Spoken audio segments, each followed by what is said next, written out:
हम लोग परम करुणामय गुरुदेव श्री शिल भक्ति विनोद ठाकुर जी महाराज की कृपा से श्रवण कर रहे हैं।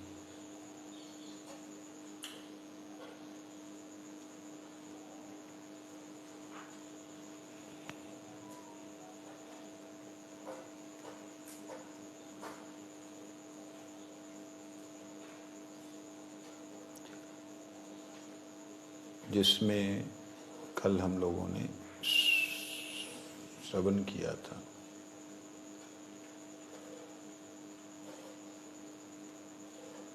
कि जो ब्रह्म विवर्त है वो हास्यास्पद और ब्रह्म का बिगड़ना, ब्रह्म में विकार आ जाना, ये नितांत जो है भ्रमपूर्ण है। ये हम लोगों ने कल श्रवण किया था कि ब्रह्म जो सर्वव्यापक है, ब्रह्म जो सर्वशक्तिमान है,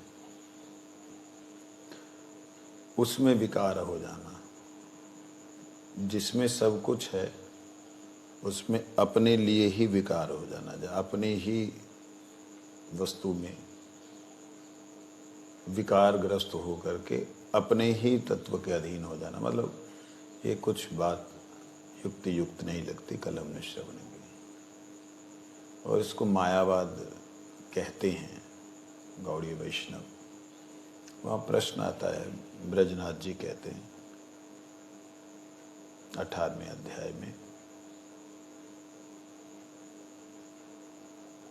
मायावाद क्या चीज है, मैं इसे समझ नहीं पाया। बाबा जी महाराज कहते जरा ध्यान दे के सुनना।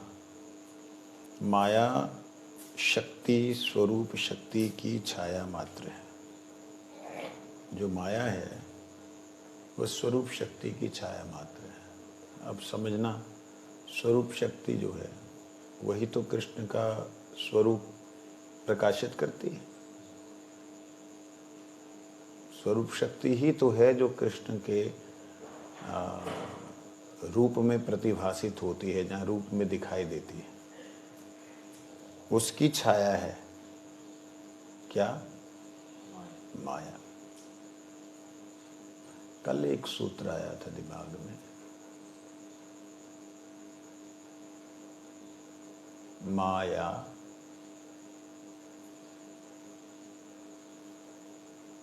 तत्व, दो शब्द आए थे। मतलब कथा में नहीं, ऐसे ही चिंतन में। तत्व वो है, तत्व वो, व वास्तव, वो वास्तव में जैसा उसे कहते तत्व। माँ या, माँ का मतलब ना, या का मतलब जो नहीं है दिखती है, जैसी नहीं है वैसे दिखे, उसे माया कहते हैं। जैसा है वैसा रहे, उसे तत्व कहते हैं। समझ आई बात? तत्व का ही एक तरीके से तत्व क्या है? आत्मा, नित्य तत्व है, परमात्मा, सच्चिदानंद, ये नित्य तत्व है। इसका विपरीत जो है नहीं, दिखता है, उसे कहते माया। अब आती है, एक तो है योग माया और एक महामाया।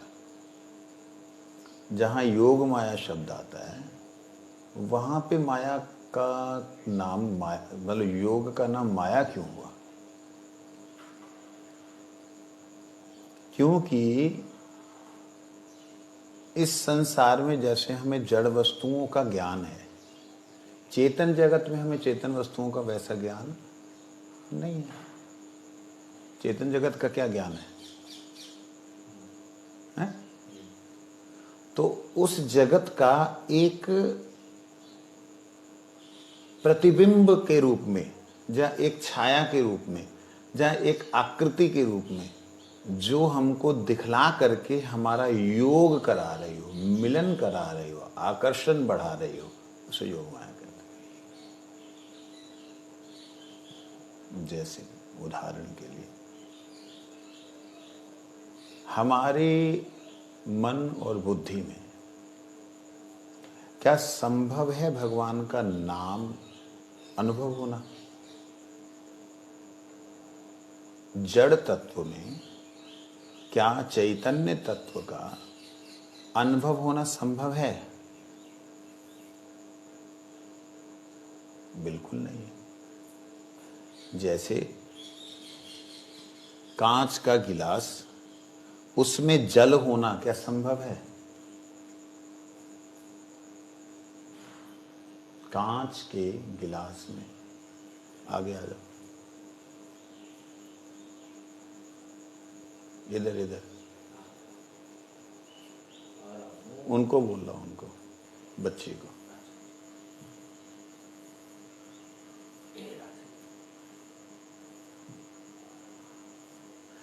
कांच के गिलास में जल का दिखलाई देना, जहां कांच में जल का होना क्या संभव है?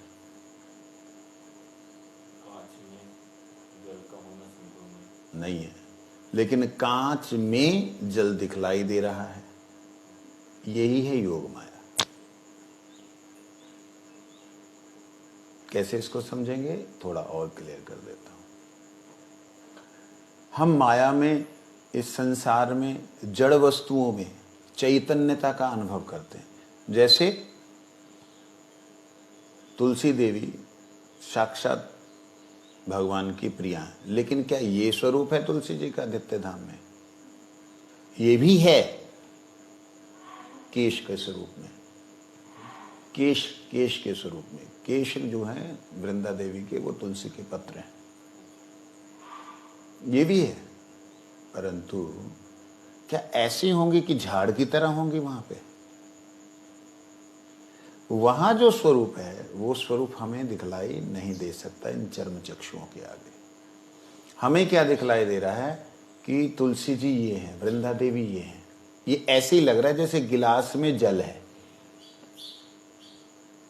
गिलास तत्व पूरी तरह अलग है।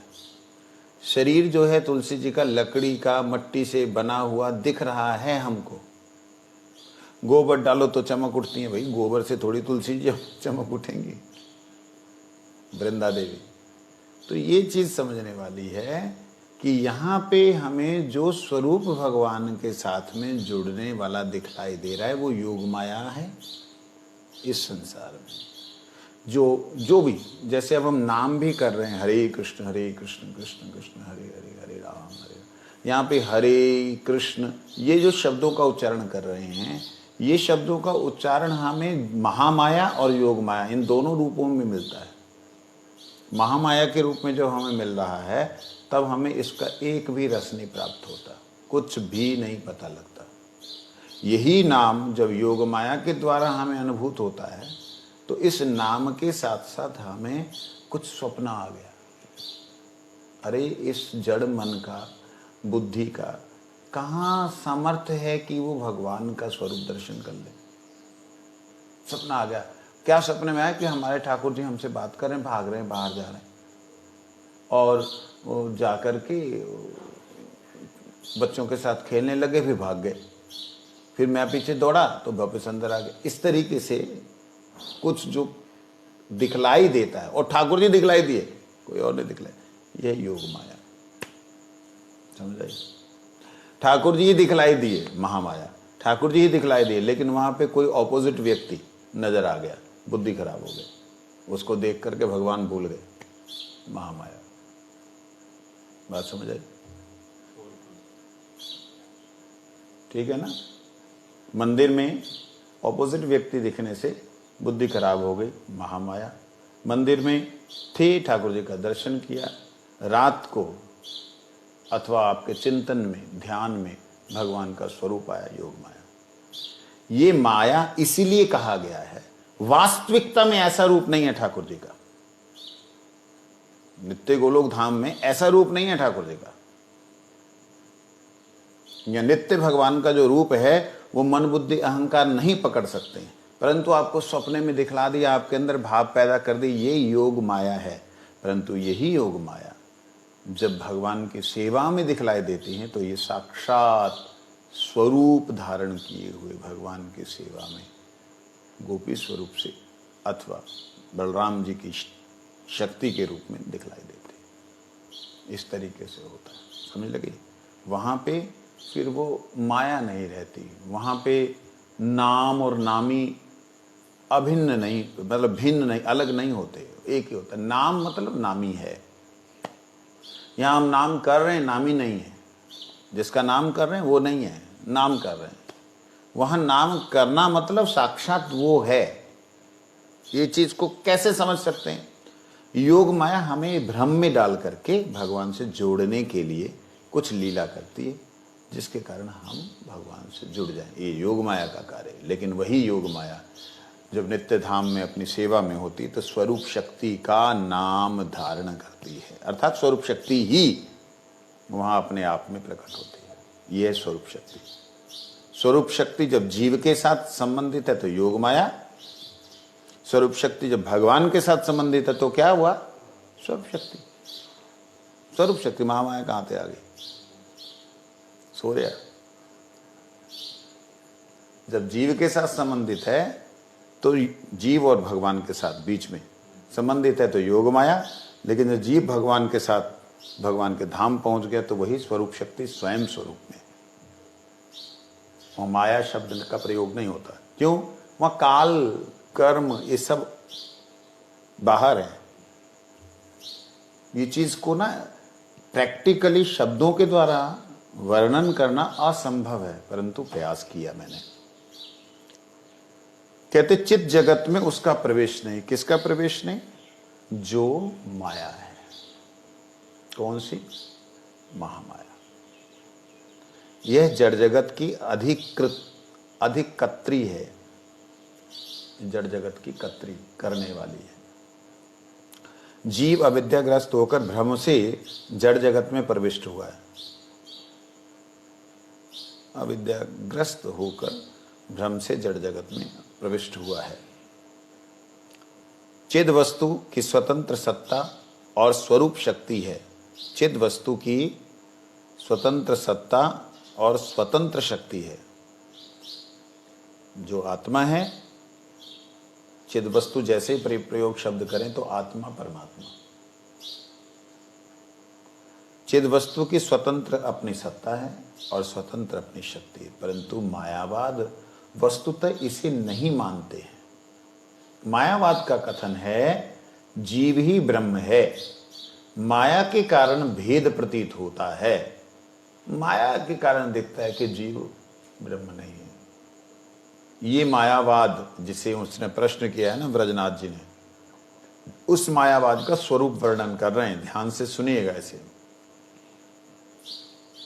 माया के कारण भेद प्रतीत होता है। जब तक माया के साथ संबंध है तभी तक जीव का जीवत्व है। माया संबंध दूर होते ही जीव ब्रह्म है। माया का संबंध दूर होते ही जीव क्या हो जाएगा? ब्रह्म हो जाएगा। वास्तविकता में ये भ्रम है। जीव ब्रह्म का अंश है, ब्रह्म नहीं है।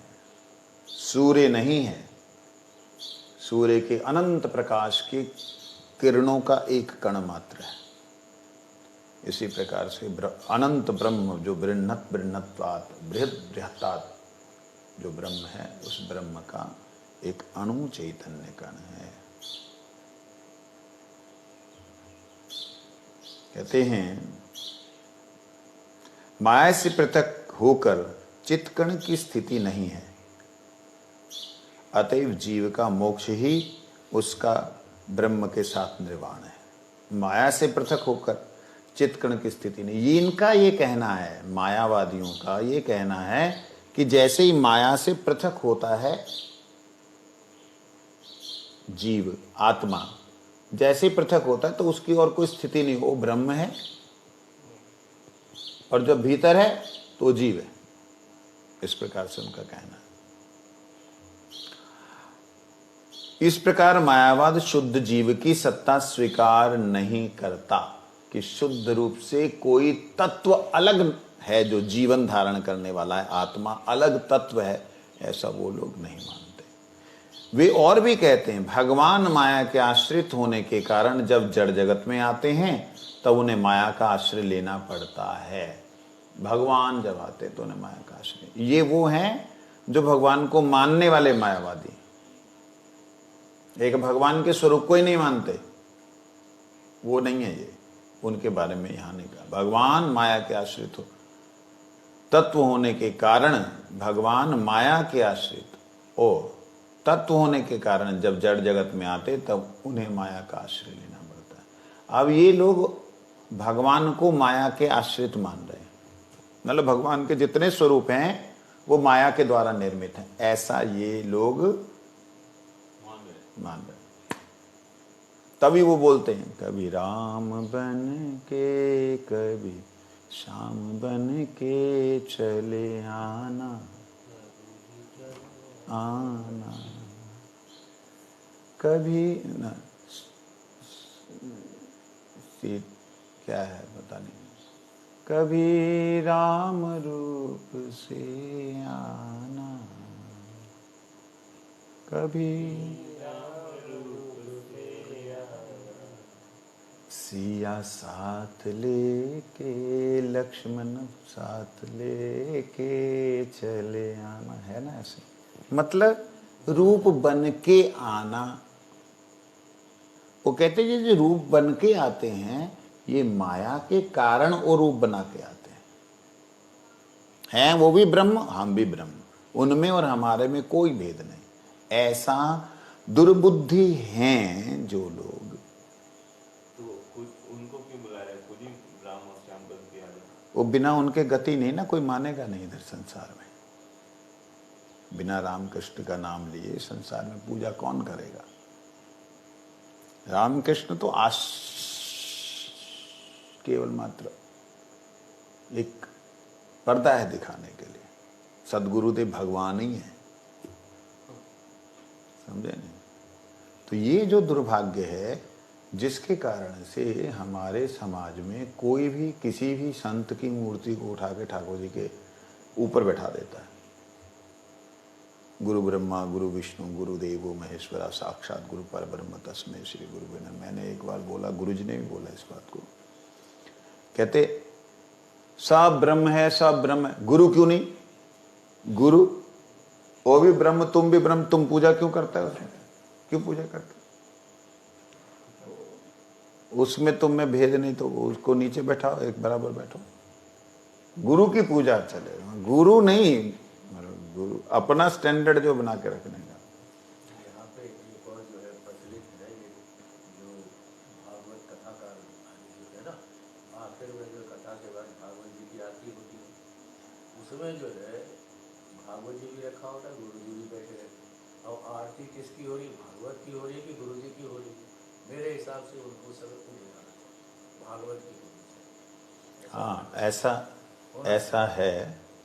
और मैं शुरू में बिल्कुल ऐसे ही करता था, लेकिन वो मृदंग लेके बैठे हुए आरती करने के लिए वो सब, तो उसके लिए मैं स्पेशली सब लोगों को मतलब निवेदन और आदेश करने लगा कि आप सब लोग ध्यान रखना, इधर नहीं, श्रीमद् भागवत जी ये विराजमान है, सिर्फ इनकी ही आरती करनी, और ये ठाकुर जी विराजमान है उनकी, ये दो की ही आरती करनी, किसी और की आरती नहीं करनी। ये बोलना पड़ता है मजबूरी। उस समय जो है उठना ही होता, आसन छोड़ के। हाँ वो भी प्रश्न है मन में कि कहा गया है कि माया शक्ति स्वरूप शक्ति की छाया है और चित्त जगत में उसका प्रवेश नहीं, तो क्या जो योग माया है उसका भी चित्त जगत में प्रवेश नहीं? क्योंकि चित्त जगत में वही तो स्वरूप शक्ति है। उसकी योग माया शब्द से जो ये कहा गया है वो जीव और भगवान को जोड़ने के लिए प्रयोग किया गया है। तो जहाँ जीव भगवान के पास चला जाता है तो फिर जोड़ने की जरूरत नहीं पड़ती, फिर तो वो स्वरूप शक्ति अपना स्वरूप शक्ति का कार्य करती है, उधर योग माया का कार्य नहीं। ऐसा नहीं है, मैं आपको अपना हाथ दिखाऊं तो हाथ ऐसे दिखेगा, ऐसे भी दिख सकता है। ये वाला जो है छाया है पूरी तरह। जैसे ये किया तो ये योग माया है, जैसे ये किया ये स्वरूप शक्ति। योग माया और स्वरूप शक्ति में तनिक भी भेद नहीं, रंच मात्र भी भेद नहीं। केवल जीव को भगवान से संबंध करवाने वाला जो भाव है वो योग माया का है। संबंध होने के बाद सेवा देने का जो स्वरूप है वो स्वरूप शक्ति है। वो आप उनको स्वरूप शक्ति को योग माया कह दें, इसमें कोई दोष नहीं है, समझे नहीं। स्वरूप शक्ति को योग माया आप कह दें, इसमें कहीं भी दोष नहीं है, कह सकते हैं। जैसे मैंने किसी को अपने हाथ से पकड़ा, मैंने पकड़ा तो आप क्या कहेंगे? महाराज ने पकड़ा। महाराज ने तो पकड़े नहीं, महाराज के हाथ ने पकड़ा। तो स्वरूप शक्ति ही योगमाया रूपी हाथ से जीव को कुछ संसार में कुछ अध्यात्म का कुछ छाया दिखला करके अध्यात्म की कोई लीला सी अनुभव करा के जीवात्मा को वो दिव्यानंद देती। जैसे भगवान इस जगत में प्रकट होते हैं जब, तो वही योग माया भगवान को भी भ्रम में डालती है। भगवान को भ्रम में डालने, अभी जो मायावादी बोलते हैं भ्रम में पड़ गए भगवान, उसको तो मान ना रहे, और तुम जो बोल रहे हो उसमें मान रहे हो, ये क्या मतलब बनता है? इसका मतलब ये भगवान स्वयं माया के अधीन होकर के, जैसे एक कहार जो हैं जो पालकी में राजा को लेके जाते हैं, तो राजा कहारों के कंधों पे बैठा, लेकिन बाहर से दिखने में लगेगा चार आदमी जो है एक राजा को पकड़ के ले जा रहे हैं। तो वो दिखने में पकड़ के ले जा रहे लग रहा है, लेकिन पकड़ के नहीं ले जा रहे हैं, राजा स्वयं इच्छा से उसके अंदर बैठा है। इसी प्रकार से योग माया में भगवान स्वयं विराजमान होकर के अपने भक्तों को आनंद देने के लिए, अपने शुद्ध आत्माओं को आनंद देने के लिए जब आते हैं, तो योग माया ही है जो उन्हें अज्ञानता का, अंधकार का, झूठ का, सच का पर्दा डालती है। वो स्वरूप शक्ति ही यहाँ योग माया के रूप में भगवान के ऊपर अंधकार हो, अंधेरा हो गया, सो जा सो जा सो जा, ए सूरज उदित हो गया, अरे ये तो स्वयं प्रकाशमान तत्व है, उसको अंधेरा किधर से नजर आ जाएगा?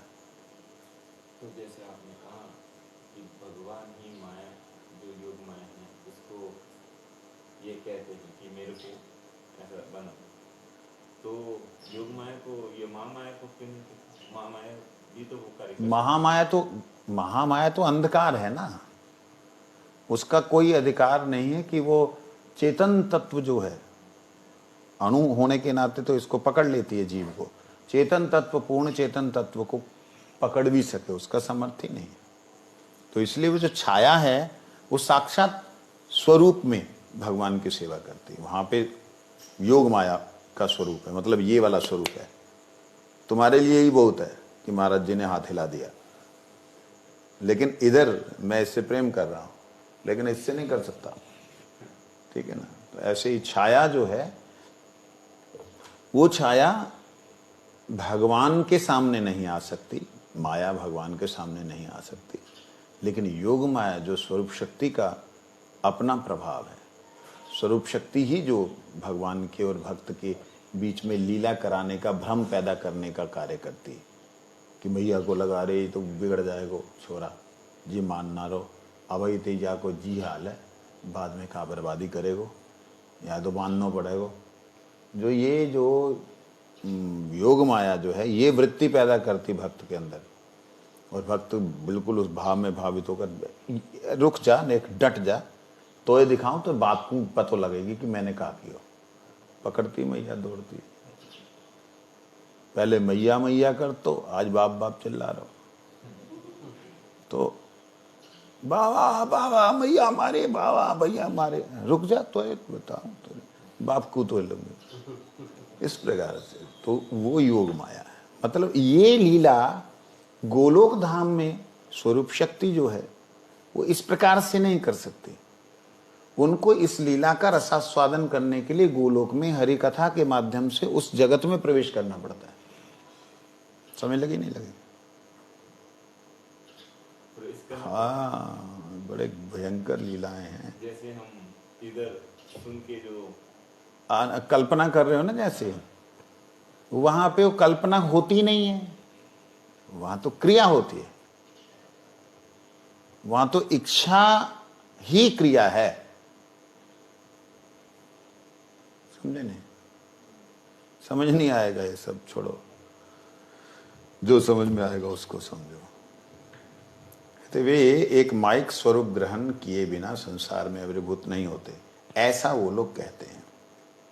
क्योंकि ब्रह्मावस्था में वे निराकार हैं, उनका कोई विग्रह नहीं है, ऐसा मायावादी लोग कहते हैं कि जिसे हम भगवान कहते हैं वो निराकार ब्रह्म और साकार ब्रह्म।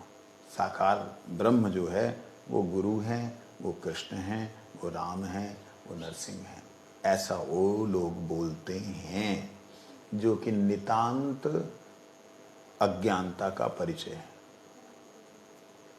कहते क्योंकि जो ईश्वर अवस्था है उनका कोई भी शरीर नहीं होता, वो लोग बोलते हैं। अवतारगण माइक शरीर ग्रहण कर जगत में अवतीर्ण होते हैं और बड़े बड़े कार्य करते हैं। अवतारगण मतलब जितने भी अवतार हैं माइक शरीर है।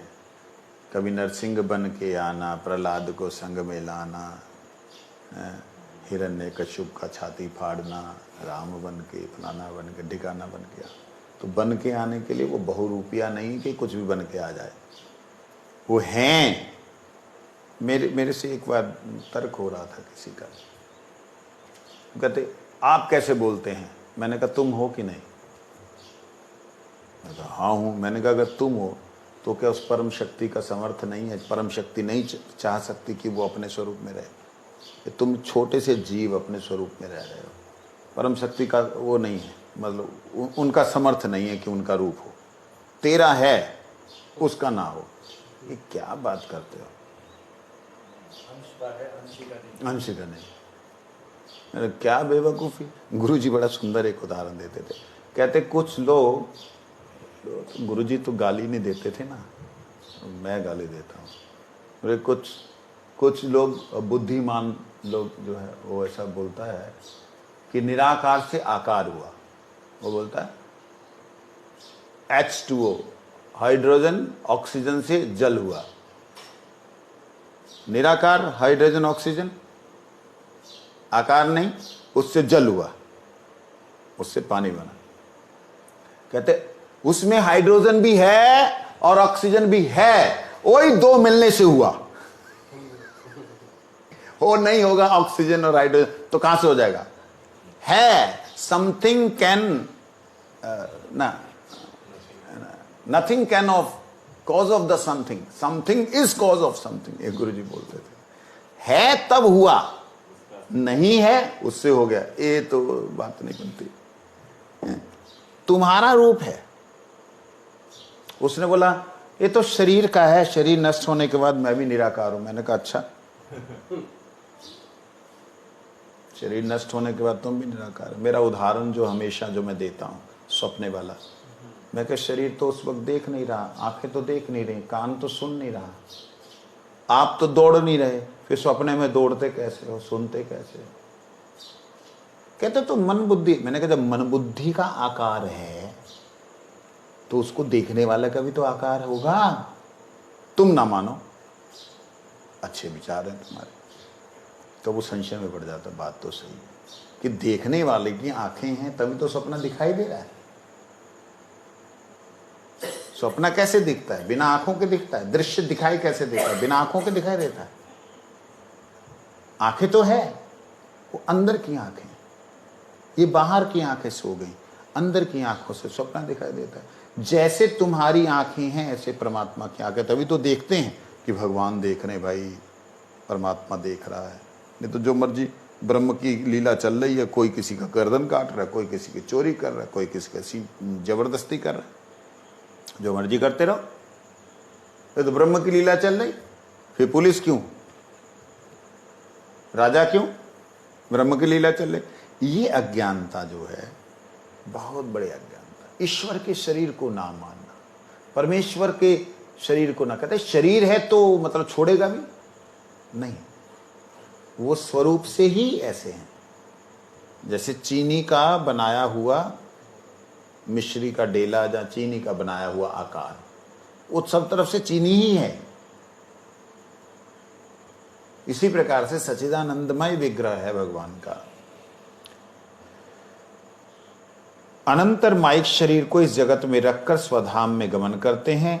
अब यहां प्रश्न होता है स्वधाम क्या है? ब्रह्मधाम। ब्रह्मधाम क्या है? कहते ब्रह्म है, ब्रह्म ब्रह्मधाम। उनके पास जवाब नहीं है। गाली दे सकते हैं, जवाब नहीं। मायावादी भगवान के प्रति कुछ अनुग्रह प्रकाश पूर्वक जीव और ईश्वर के अवतार में कुछ भेद स्वीकार करते हैं। कहते हैं मायावादी थोड़ा सा भगवान के ऊपर कृपा करके कहते हाँ नहीं वो कृष्ण तो है, परमेश्वर है, थोड़ी मतलब दया दिखा देते हैं। आखिर में वो अंत में यही बोलते कृष्णो अहम शिवो हम। अभी तुम इनकी उपासना करो, ये घंटी लाओ, मतलब अपने से कुछ श्रेष्ठता उनको प्रदान करते हैं, दिखलाते हैं।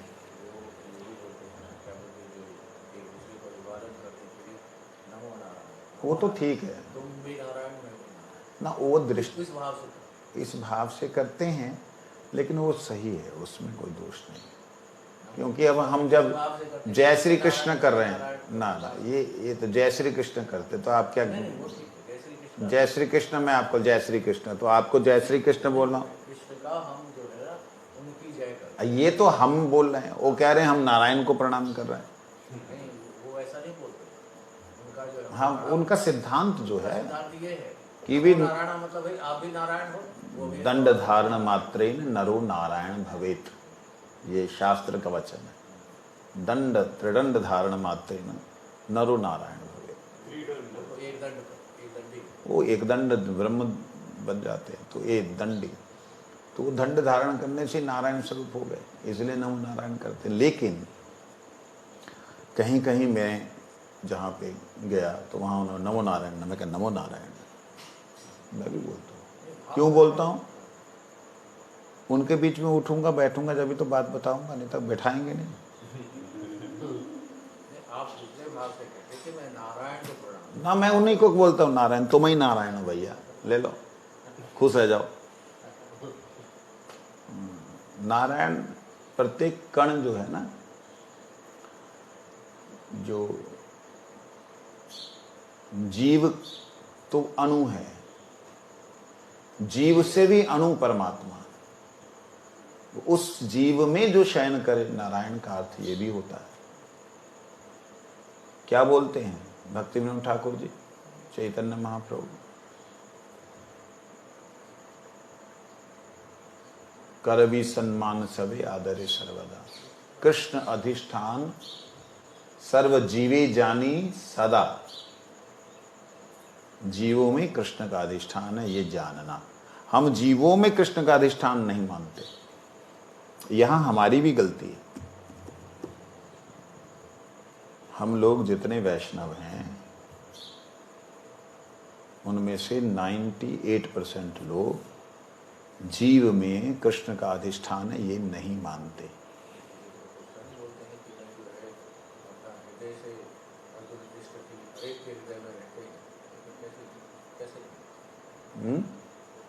बोलते हैं ना भगवान ने गीता में नहीं कहा है। हाँ, ईश्वर सर्व जीवानाम भूतानाम हृदय अर्जुन तिष्ठति, तो ये चीज मानते नहीं है हम। आप देखिए, अगर इसी चीज को मान करके आप नमो नारायण कर रहे हैं, आपके शरीर को नहीं, आपकी आत्मा को मैं प्रणाम कर रहा हूं, तो वो ठीक है, उनका भी भाव ऐसा ही है। मैंने एक दो जगह पूछा, उनसे बात की, मैंने कहा नमो नारायण बोलते, कहते महाराज शरीर तो अनित्य है, आत्मा ही नारायण स्वरूप है। मैं कहा बिल्कुल सही है, जय हो। आत्मा में परमात्मा अंश है, आत्मा ही परमात्मा का अंश है। आत्मा में छोड़ दो। अब आत्मा ही परमात्मा का अंश है। जब आत्मा ही परमात्मा का अंश है तो उसमें प्रतिबिंब तो परमात्मा का दिखेगा कि नहीं? एक सूरज की किरण कण में सूरज दिखाई देगा कि नहीं? तो दिखाई देगा। उसको सूरज बोल दिया तो क्या कह चला गया? दोष नहीं, कहीं भी दोष इसमें नहीं है। परंतु यहां जिस प्रकार से बोलने पूरी तरह दोष है। क्यों? क्योंकि वो अपने जैसा मान रहे हैं। कृष्ण को, राम को भगवान रूप से मानते हैं सिर्फ इस दृष्टि से, दया करके। मैं तो कहूँ भक्तिविनोद ठाकुर जी बोलते अनुग्रह पूर्वक। भगवान शब्द है ही नहीं। हाँ, ब्रह्म ब्रह्म ब्रह्म या ज्यादा परमात्मा, ब्रह्म परमात्मा। भगवान शब्द अपने लिए प्रयोग करते हैं ना। भगवान शंकर भगवान, गुरुदेव भगवान, श्री राम भगवान। तो वो भगवान को अपने से, मतलब राम कृष्ण को अपने से थोड़ा श्रेष्ठ मान रहे, अनुग्रह करके मान रहे। यही भक्तिविनोद ठाकुर बोल रहे हैं कि कितनी बड़ी बेवकूफ़ी है। जब ब्रह्म है तो श्रेष्ठ क्यों मानो किसी को? वो थोड़ा परब्रह्म हो गए, वो महापुरुष है। वो परब्रह्म हो गए ना। हम ब्रह्म है, वो परब्रह्म है। इसलिए यहाँ पे हम उनकी ज़्यादा निंदा ना करते हुए आगे बढ़े। वह भेद है, यह है कि जीव कर्म परतंत्र तो होकर स्थूल शरीर धारण करते हैं एवं इच्छा के विरुद्ध होकर, इच्छा के विरुद्ध भी कर्म के प्रभाव में जरा मरण जन्म प्राप्त होने के लिए बाध्य हैं। परंतु ईश्वर स्वेच्छामय माइक शरीर, माइक उपाधि, माइक नाम, माइक गुणों को ग्रहण करते हैं और उनकी इच्छा होने पर वे उनका परित्याग करके शुद्ध चैतन्य हो सकते हैं। ईश्वर कर्म तो करते हैं परंतु कर्म फल के अधीन नहीं है। ये सब मायावादियों के असत सिद्धांत हैं। दो बातें यहां क्लियर हो गई। क्या कहते हैं?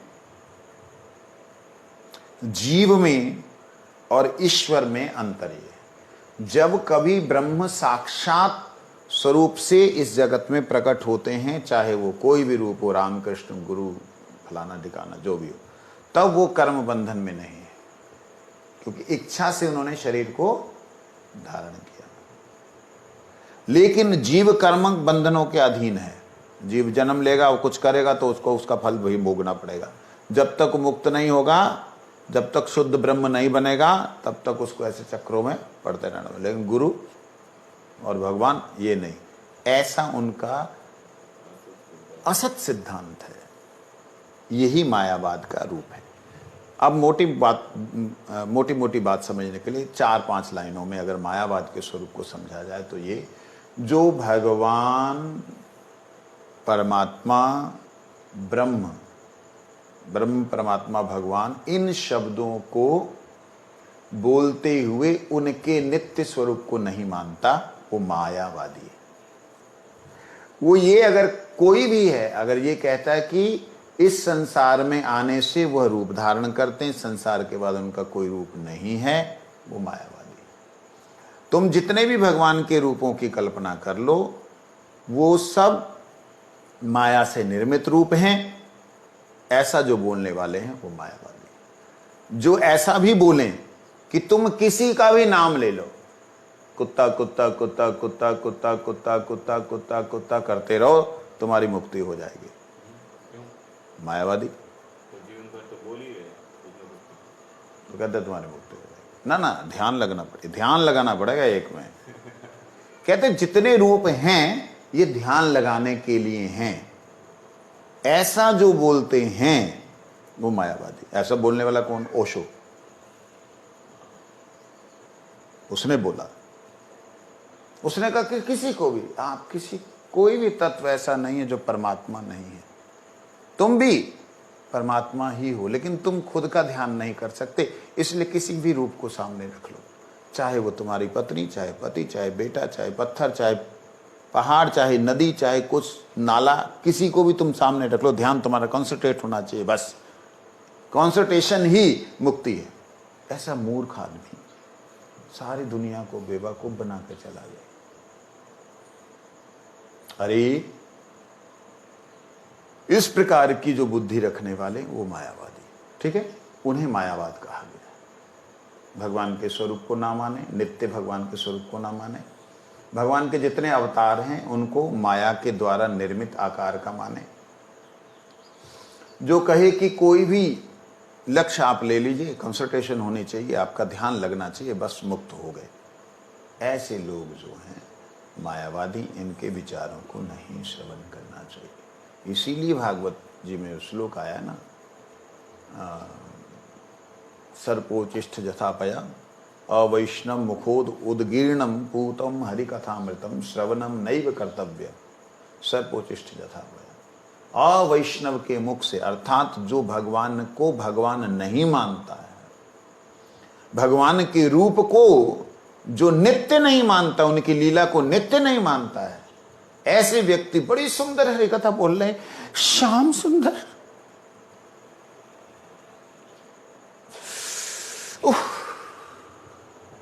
जब स्पर्श करते हैं तो आत्मा प्रफुल्लित हो जाती है। जितना नाटक करने वाले हैं, इन लोगों से हरि कथा श्रवण करोगे, एक दिन तुम्हारी भक्ति शून्य हो जाएगी। क्यों? क्योंकि तुम गोविंद के ना रह के इसी के बन जाओगे। मैंने एक बार बोला, गुरु गोविंद दो खड़े काके लागू पाए बलिहारी, गुरु आपने जिन गोविंद दियो भुलाए। ये गुरु जो गोविंद को भुला दे, कहते यही मायावाद है। ठीक है। ब्रजनाथ ने फिर कहा, क्या वेद में कहीं ऐसे मायावाद का उपदेश पाया जाता है? बाबा जी हमारे कहते नहीं, वेद में कहीं भी मायावाद नहीं है। मायावाद बौद्ध धर्म है, पद्म पुराण में लिखा है, मायावादम असत शास्त्रम प्रच्छन्न बुद्धम उच्यते, मय्यैव विहितम देवी कलो ब्राह्मण मूर्तिना। महादेव उमा जी के प्रश्न का उत्तर देते हुए कहते, हे देवी, मायावाद अत्यंत असत शास्त्र है, यह बौद्ध मत है। वैदिक वाणियों की आड़ में प्रच्छन्न रूप से आर्यों के धर्म में प्रवेश कर गया है। जो वैदिक धर्म है उसमें ये प्रवेश कर गया। मैं कली काल में ब्राह्मण मूर्ति धारण कर इस मायावाद का प्रचार करूंगा। भाई काय को करोगे जब तुम ही बोल रहे हो कि ये मायावाद है? वंश कृपा से पतितानां पावन वैष्णव। बताओ, भोले बाबा कह रहे हैं हम करेंगे प्रचार, तो गलत बात है। नहीं, यहाँ पे श्लोक का उस संख्या और वो दिया है, अध्याय और संख्या दिया। कई लोग बताते थे ये ग्रंथ जो है ये श्लोक काल्पनिक, निकाल दिया होगा। काल्पनिक क्या, निकालने में क्या जाता है? प्रिंटिंग करने में एक श्लोक कम कर दो।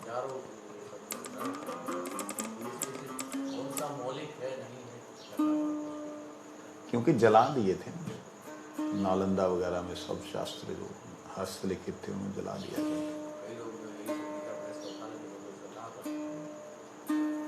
हरि हराय नमः, कृष्ण यादवाय नमः, यादवाय माधवाय केशवाय नमः, गोपाल गोविंद राम श्री मधुसूदन गिरिधारी गोपीनाथ मदन मोहन, श्री चैतन्य नित्यानंद श्री अद्वैत सीता, हरि गुरु वैष्णव भागवत गीता, जय रूप सनातन भट्ट रघुनाथ, श्री जीव गोपाल भट्ट दास रघुनाथ। ऐसे गोसाई करी चरण बंदा, जहाँ है ते विघ्न नाश विष्ट पूरा। हरि बोल। ऐसे गोसाई यार मुहि तर दास, आसवर पद रेणु और पंचगा, तादेर चरण सेवी भक्त सनेवा, जनमे जानमे हरे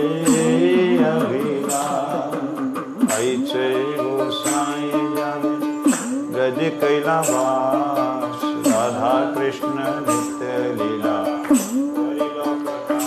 मने आनंदे बोलो हरि भजो वृंदावन, श्री गुरु वैष्णव पदे बधाई अमान। श्री गुरु वैष्णव पाद पद्म करिया, नाम संकीर्तन कहे नरोत्तम दास। तो नरसिंहा अरे तो नरसिंहा, यतो यतो यानि ततो नरसिंहा। बहिर नरसिंहा हृदय नरसिंहा, नरसिंहमादिं शरणं प्रपद्ये। नमस्ते नरसिंहाय प्रह्लादलादायिने, हिरण्यकशिपुर्भक्ष शिलाटंक नखालय।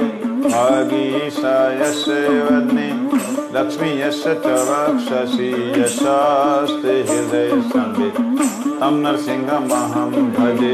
श्री नरसिंह जय नरसिंह, जय जय नरसिंह। प्रह्लादे जय पद्म मुख पद्म भृंगा, इतो नरसिंहा परतो नरसिंहा। यतो यतो यामि ततो नरसिंहा। बहिर नरसिंहा हृदय नरसिंहा, नरसिंहमादिं शरणं प्रपद्ये। नमस्ते नरसिंहाय प्रह्लादायिने, हिरण्यकशिपुर्भक्ष नखालय। भागीशायस्य वदने लक्ष्मी यस्य च वक्षसि, यशास्ते हृदय संवित् तं नरसिंहमहं भजे। श्री नरसिंह जय नरसिंह, जय जय नरसिंह। प्रह्लादे जय पद्म मुख पद्म भृंगा, इतो नरसिंहा परतो नरसिंहा। यतो यतो यामि ततो नरसिंहा। बहिर नरसिंहा हृदय नरसिंहा, नरसिंहमादिं शरणं प्रपद्ये। नमस्ते नरसिंहाय प्रह्लादलादायिने, हिरण्यकशिपुर्भक्ष शिलाटंक नखालय। भागीशायस्य वदने लक्ष्मी यस्य च यशास्ते हृदय संवित् तं नरसिंहमहं भजे। श्री नरसिंह जय नरसिंह, जय जय नरसिंह। प्रह्लादे जय पद्म मुख पद्म भृंगा, इतो नरसिंहा परतो नरसिंहा। यतो यतो यामि ततो नरसिंहा। आमय नरसिंहा जय नरसिंहा, नरसिंहमादिं शरणं प्रपद्ये। नमस्ते नरसिंहाय प्रह्लादलादायिने, हिरण्यकशिपुर्भक्ष शिलाटंक नखालय। भागीशायस्य वदने लक्ष्मी यस्य च वक्षसि, यशास्ते हृदय संवित् तं नरसिंहमहं भजे। श्री नरसिंह जय नरसिंह, जय जय नरसिंह। प्रह्लादे जय पद्म मुख पद्म भृंगा, हरे कृष्ण कृष्ण कृष्ण हरे हरे, राम राम राम हरे हरे, हरे कृष्ण कृष्ण हरे हरे, हरे राम राम हरे हे। हरे कृष्ण कृष्ण कृष्ण हरे हरे, हरे राम राम राम